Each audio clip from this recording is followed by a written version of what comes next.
Naglabas ng pahayag si Senador Amy Marcos hinggil sa isyu ng ayuda para sa Kapos ang Kita Program AKAP, kaugnay ng naisapinal na desisyon ng Senado at Kamara. Inihayag ng Senadora ang kaniyang pagsusumamo umano sa kaniyang kapatid na si Pangulong Ferdinand Bongbong Marcos Jr. Bago raw nito tuluyang pirmahan ang nasabing 2,025 pambansang budget. Minabuti ko munang maghanap ng mga papeles at dokumento bago sana magsalita at magbigay ng reaksyon. Ngunit sa kasamaang palad, lahat kami ay nangangapa sa dilim. Walang mga detalye o paliwanag, ni walang konkretong numero. Ang tanging hawak ko ay ang ilang datos ng DSWD na talagang nilapastangan, lalo na itong PhilHealth, anang Senadora. Nanindigan din si Senador. Na hindi raw siya pipirma sa BICAM report at iginiit na ito raw ay nagsusulong umano na magtapyas lang daw ng pondo mula sa mga totoong proyekto ng gobyerno. Ganun pa man, sinisiguro ko sa taong bayan na hindi ako pipirma sa kahit anong papel hinggil sa budget ng 2025 o sa BICAL report niyan na nagsusulong magbawas ng pera sa mga lehitimong proyekto para lamang dito sa AKAP na tinutulan ko na. Paano naman ako pipirma sa blankot kulang-kulang na papel? Ani Senator May. Nananawagan ako sa aking kapatid, ang ating mahal na Pangulong Bongbong, na kung mahina ang aking boses na mag-isa, ngayon nawa ay marinig mo at sama-samang sumama ng taong bayan. Kasi nung siya ay nagsona, nung ikaw ay nagsona, nagsabi ka ng mga proyektong dapat unahin. Ngayon sinusuway ka na ng mga ilang tao na akala mo siguro makakabuti para sa atin at para sa bayan.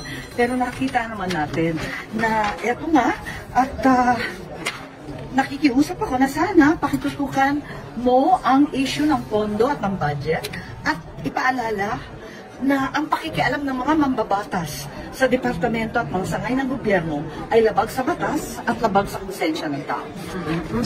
Again, I want to reiterate to this honorable committee and to everyone here in this room, I received a directive, which emanated from a cabinet meeting led by President Marcos, asking me to remit the 89.9 billion. So like a good soldier, I am following them.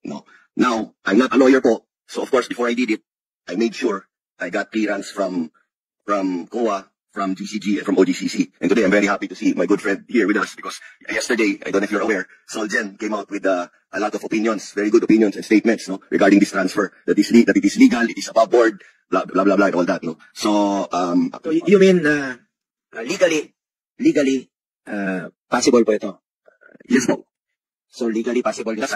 Again po, I'm not a lawyer, but that's my understanding based on the opinions of COA, GCG, OGCC, and as of yesterday, Solgen. So legally, lusot kayo, but for me, morally, unacceptable po itong pag-transfer. Marami pang naghihingalo ng mga kababayan natin. Walang pambayad sa hospital. But Senator, I am just an ordinary member of this government. I was asked to do something. How can I against it? Sa lahat ng magiging desisyon mo, isipin mo parati yung mga mahirap, yung mga pasyenteng naghihingalo na walang pambayad. Isipin mo yung parati yan. Sir, well, if the board will support us, if the PhilHealth board will support us, baka mauna kami, But again, like I said, I'm not so sure if the board will fully support us, But I will keep you posted po, Senator. You're the president of the board. I'm the I sit as vice chair po. The chairman is Honorable DOH Secretary Ted Herbosa po. But I sit as vice chair. But you are the face of PhilHealth.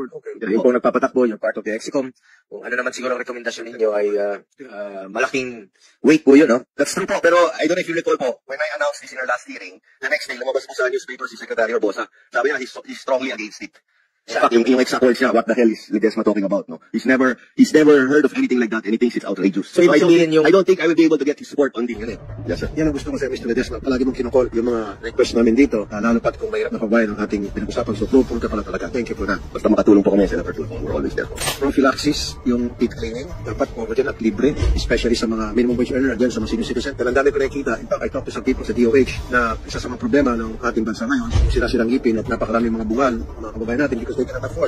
Punta sa dentist, bulok na, saka palang sila magpapa-check up at yun pala, hindi naman medyo bubunutan sila, and then pag nabunutan sila, bungal sila, wala silang provide ng pustiso. So, gusto ko covered yan, pati yung pustiso covered. Libre. Yes, Mr. Chairperson, Honorable Senator. Okay. Kasi mas maganda yung bago pa man mangyari yung sakit, na-address na sa pamagitan ng early check-up. Nakatipid pa tayo. At hindi kailangan public dental clinic, pati sa private, allowed sila. We will include it in our consulta package po. Thank you, sir. I really appreciate that. How about doon po sa tinatawag na gamot program para sa mga seniors? Gusto ko po, libre na rin po yung mga maintenance para sa mga senior citizen. Allow rin mga maintenance para sa puso, diabetes. Halimbawa, pupunta sa private hospital, itong kababayan natin, at mahirap siya, and then niresetahan siya ng doktor sa pagkukonsulta. So, yung gamot na yun, dapat libre. That's correct, Mr. Mr. Chairperson, is covered under the Consulta program. At 100% coverage.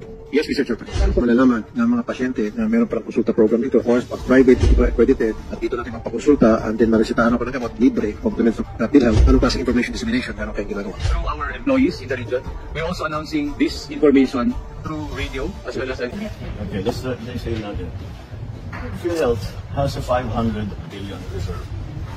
And the cost of to provide their services in 1 year is less than 100 billion. So their budget actually for expenditure is in the 260 billion, is in 100 and plus billion. So meron pa ring reserve. That's why I know na naabala ang tao because bakit natin binawasan? Dahil ang katotohanan dyan ay kung tignan ninyo, kaya pinawi ng Department of Finance yung ilang reserve na naman yun na naiwan dahil hindi nagamit yun ng ilang taon. In other words, the PhilHealth has sufficient budget to do all of the things that they want to do. So let's go back the last 2 years. Kung titignan ninyo, ang services na binibigay, ang treatment na binabayaran ngayon ng PhilHealth ay nag-expand na ng gusto. We are taking care of many more conditions, many more. We have more dialysis treatments. We are attending to more people. That's from the budget of 2023 and 2024. So patuloy, pataas ka parang. Pati ang pagbayad. Ang payments ngayon natin for cancer, for the other diseases, 100% ang increase doon sa dati. In other words, kaya ng PhilHealth ang bayaran natin. And the reason why is that the reason that we do not want to subsidize it is because it is the subsidy will hook lang doon sa bank account ng PhilHealth. Hindi magagamit. Marami tayong paggagamitan nun. So that's a simple explanation there. Is that they have sufficient funds to carry on. Because ang problema sa PhilHealth, ang problema ngayon sa PhilHealth, hindi tungkol sa pagbigay ng serbisyo. Hindi sa pagbigay ng insurance cover. Hindi yan ang problema. Kulang sila sa budget kaya hindi sila nakakapag-alaga ng tao. Kulang sila sa budget kaya maliit ang bayan. Hindi yan ang problema. Ang problema, kung titignan ninyo, you look at the reports that are happening, sa dami ng bagong services ng PhilHealth, sa dami ng mga bagong payment na binibigay ng PhilHealth, nababara ang sistema. You can see, there are in the provinces, merong mga tao, nag-aantay, buong araw yung pilat, 200 tao. Nag-aantay ng claim, mag-claim sila. Hindi naman mahirap. Pero that's what's happened in PhilHealth. Yun ang problema sa PhilHealth. The problem is the processing capacity. Kaya ang naging isa sa pinakamalaking priority sa PhilHealth, of course, to continue to provide services, to continue to provide insurance, is pag-digitalize na kayo. Patuloy kanila, that's where the effort is. Para lahat itong mga tao ito, ma-process natin. Huwag magpadala sa vote buying. Ang vote buying ngayon, legal na, hindi na illegal. Akap, AX, MAIT, tupad, at kung ano-ano pang tinatawag na ayuda.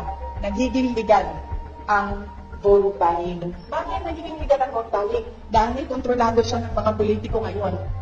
At meron silang kota-kota sa pamimigay ng ayuda. So yan yung sinasabi ko. Yan yung proof ko na nagiging legal na ang vote buying na tinatago sa pangalang ayuda.